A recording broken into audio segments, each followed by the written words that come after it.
तो चलो देखते हैं कि यूज लेआउट इफेक्ट हुक क्या होता है और वो करता क्या है। तो जैसे कि यहाँ पे दिया है, यूज लेआउट इफेक्ट सबसे पहला पिटफॉल है कि ये हर्ट करेगा आपके परफॉर्मेंस को, इसलिए आप प्रेफर करो यूज इफेक्ट को। इसका मतलब क्या, इन्होंने पहले बता दिया कि ऐसा ऐसा कुछ हो सकता है। तो प्रॉब्लम क्या है इसके पीछे वो देखते हैं, और कब कब यूज कर सकते हैं वो देखते हैं। यूज लेआउट इफेक्ट ऐसा वर्जन है यूज इफेक्ट का जो कि फायर होगा कब, जब आपका ब्राउजर पेंट हो उससे पहले। मतलब क्या, ब्राउजर पे कुछ चीज़ें दिखे आपकी, उससे पहले ये वाला हुक फायर होगा। और इफेक्ट कब फायर होता है यूज इफेक्ट, जब आपका ब्राउजर पेंट हो जाए उसके बाद। तो ये एक मेजर डिफरेंस है इनका। तो लेआउट इफेक्ट में अगर आपने देखा है यहाँ पे, तो सेम सिंटैक्स से सब कुछ सिमिलरली हो रहा है कि पहला पैरामीटर है आपका फंक्शन, इफेक्ट वाला फंक्शन जिसपे आप कुछ लॉजिक वगैरह लिख सकते हो। और सेकंड पैरामीटर क्या है, सेकंड पैरामीटर है आपकी डिपेंडेंसी लिस्ट, जिसके चेंज के बाद आपका कोड फिर से री एग्जीक्यूट होना चाहिए। तो ये बस इन्होंने यहाँ पे दिया है। और यहाँ पे एक लाइन भी दी इन्होंने कि call use layout effect to perform the layout measurement before the browser repaint the screen. मतलब क्या, लेआउट मेजरमेंट हम कर रहे हैं इस कोड में ब्राउजर की चीज़ें पेंट होने से पहले। जैसे कि मैंने बोला, सेटअप फंक्शन है और इसके बाद ऑप्शनल डिपेंडेंसीज है।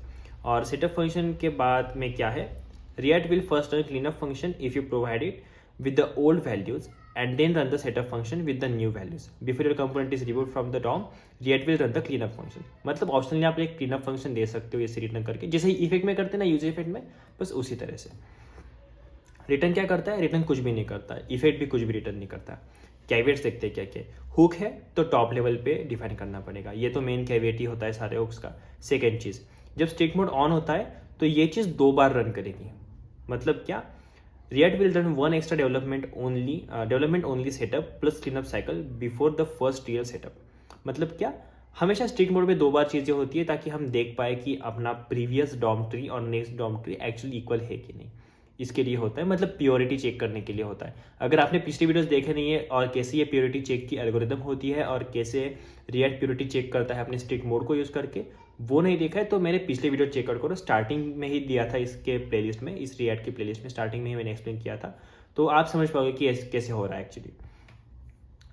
If some of your dependencies are object और function define inside the component, तो मतलब क्या कि आपके कंपोनेंट के अंदर आपने कुछ फंक्शन ऑब्जेक्ट डिफाइन किए हैं, तो इसका मतलब क्या, वो रेफरेंशियल इंटीग्रिटी को फॉलो करते हैं। मतलब हर बार जब आपका कोड री एग्जीक्यूट होने लगेगा, री रेंडरिंग होने लगेगी, तो वो ऑब्जेक्ट का मेमोरी इंस्टेंस अलग से बन जाएगा, जो कि गलत बात है। मतलब ऑब्जेक्ट का लेआउट सेम रहा, फंक्शन भी सेम रहा, बॉडी सेम रही, पैरामीटर सेम रहा, सब कुछ सेम रहा, फिर भी जब री रेंडरिंग होती है तो वो लाइन एग्जीक्यूट होगी। एग्जीक्यूट होने के बाद उसका अलग मेमोरी इंस्टेंस बनेगा।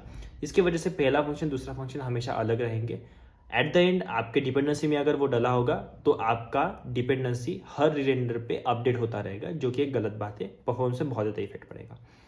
Effect only run on client, server पे रन नहीं करते इफेक्ट, तो ये भी नहीं रन करेगा। The code inside use layout effect and all the state update schedule from it blocks the browser from repainting the screen. When use excessively this can slow your application. मतलब ज़्यादा use करोगे तो application slow हो जाएगा, जाहिर सी बात है, क्योंकि आप पेंट जो ब्राउजर का पेंट होता है उसे आप डिले कर रहे हो क्योंकि आपका कोड एग्जीक्यूट हो रहा है। If you trigger the state update inside layout effect, React will execute all remaining effect immediately, including use effect. मतलब आपने स्टेट अपडेट कर दिया इसके अंदर, तो आपके सारे इफेक्ट तुरंत ही एग्जीक्यूट होना स्टार्ट हो जाएंगे।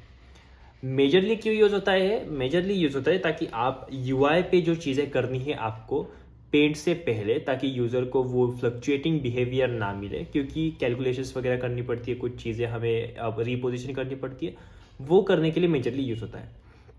जैसे कि यहाँ पे इन्होंने दिया, इन्होंने क्या किया, हाइट ले ली है ref dot current dot get bounding client text से, और ये रेफ कहाँ पे यूज़ हो रहा है, किसी एक कंपोनेंट पे यूज़ हो रहा होगा जिससे हम उसकी हाइट ले रहे हैं, ताकि हम पता कर पाए कि टूल टिप की हाइट कितनी रखनी है। मतलब क्या, पहले इन्होंने टूल टिप की हाइट 0 सेट कर दी, और बाद में जब आपका पेंट हो रहा है स्क्रीन, उससे पहले पेंट होने की प्रोसेस कब आती है पता है आपको? पेंट होने की प्रोसेस तब आती है जब आपके एक्चुअली सारे रेफरेंसेस वगैरह अटैच्ड है आपके HTML कंपोनेंट्स को, आपका सारा HTML का कोड रेडी है, बस वो स्क्रीन पे दिखाना है उससे तुरंत पहले। मतलब आपके पास कोड है तो आप रेफरेंसेस यूज़ कर सकते हो। ये वाली चीज़, वो पहला वाला जो हुक देखा था हमने कल, उसमें नहीं था, इसमें है। तो यूज़ इंसर्शन इफेक्ट था शायद वो, आई गेस, हाँ यूज़ इंसर्शन इफेक्ट ही देखा था। उसमें हम रेफ को टारगेट नहीं कर सकते क्योंकि हमें गारंटी नहीं होती कि रेफ एग्जीक्यूट हो रखे है कि नहीं, पर इसमें गारंटी है, तो आप रेफ को टारगेट करके चीज़ें कैलकुलेट कर सकते हो। तो मतलब क्या, इंसर्शन इफेक्ट कॉल होगा जब आपका HTML का कोड बन रहा होगा, बन गया होगा या फिर बनने वाला होगा। ये एकदम अनप्रेडिक्टेबल बिहेवियर है। सेकेंड चीज़ जो है वो अपना यूज लेआउट इफेक्ट। ये कॉल होगा जब आपका HTML का कोड पूरा बन रखा है प्लस आपका ब्राउजर रिपेंट नहीं हो रखा उसके बीच में। और यूज इफेक्ट HTML का कोड बन के ब्राउजर रिपेंट हो गया उसके बाद यूज इफेक्ट एग्जीक्यूट होता है। तो ये 3 इफेक्ट जो होते हैं उनकी प्रोसीजर है एग्जीक्यूट होने की, उनकी लाइफ साइकिल है।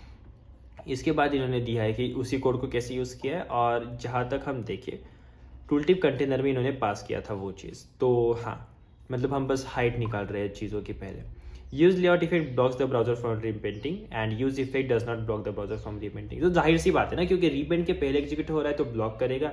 ये तो पूरा रीपेंट के बाद होता है यूज इफेक्ट, तो ये ब्लॉक नहीं करेगा। एकदम लाइक उनके कोर में ही दी ये चीज़ें, उनकी डेफिनेशन में ही है, तो ज़्यादा देखने की ज़रूरत नहीं है। बस ध्यान में रखना कि कैसा फ्लो होता है। इंसर्शन इफेक्ट HTML क्रिएशन के साथ में या फिर पहले ऐसे कुछ एग्जीक्यूट होगा। लेआउट इफेक्ट HTML क्रिएशन के बाद पर रीपेंटिंग के पहले एग्जीक्यूट होगा। और use effect HTML creation plus repainting के बाद एग्जीक्यूट होगा। इसके आगे जाते हैं और देखते कुछ ट्रबल शूटिंग वाली चीज़ें, जैसे कि I am getting an error, use layout effect does nothing on the server. ये तो क्या इवेंट में देगा कि इफेक्ट है भाई। इफेक्ट जो होते हैं वो बस क्लाइंट पे रन करते, सर्वर पे रन नहीं करते, फिर वो कौन सा भी इफेक्ट हो। तो ये नॉर्मल सी बात है। और बाकी बहुत ज़्यादा चीज़ें हैं जो कि आपको यूज़ करनी पड़ सकती है इसमें। जब आप इसे यूज़ करोगे, जैसे कि ब्राउज़र की चीज़ें कैलकुलेट करना या फिर कुछ अलग चीज़ें करना, जैसे कि आपकी चेक बॉक्स को पहले से एक्टिव रखना, ऐसी बहुत सारी चीज़ें जो हम कर सकते हैं, इंटरमीडिएट स्टेट्स वगैरह दिखाना। आई होप आपको ये समझ में आएगा कि यूज़ लेआउट इफेक्ट क्या होता है, कैसे इंसर्शन इफेक्ट, लेआउट इफेक्ट और यूज़ इफेक्ट ये सारे साथ में काम करते हैं, कैसी उनकी लाइफ साइकिल होती है। वीडियो से अगर वैल्यू मिली होगी तो वीडियो को लाइक करना बिल्कुल मत भूलना। वीडियो को शेयर कर दो अपने दोस्तों के साथ ताकि वो भी समझ पाए कि कैसे यूज लेआउट इफेक्ट काम करते हैं और कैसी उनकी पूरी लाइफ साइकिल होती है और कब कब यूज़ करना पड़ता है। और चैनल को सब्सक्राइब कर दो ताकि सब्सक्राइबर्स बढ़े, मुझे और ज़्यादा मोटिवेशन मिले वीडियो और क्रिएट करने का अच्छे से, और मैं और ज़्यादा नॉलेज बांट पाऊँ और साथ में हम ग्रो कर पाए। तो मिलते हैं अगले वीडियो में जहाँ पे एक दूसरा हुक देखेंगे यूज़ में वो। तब तक के लिए थैंक यू, बाय बाय।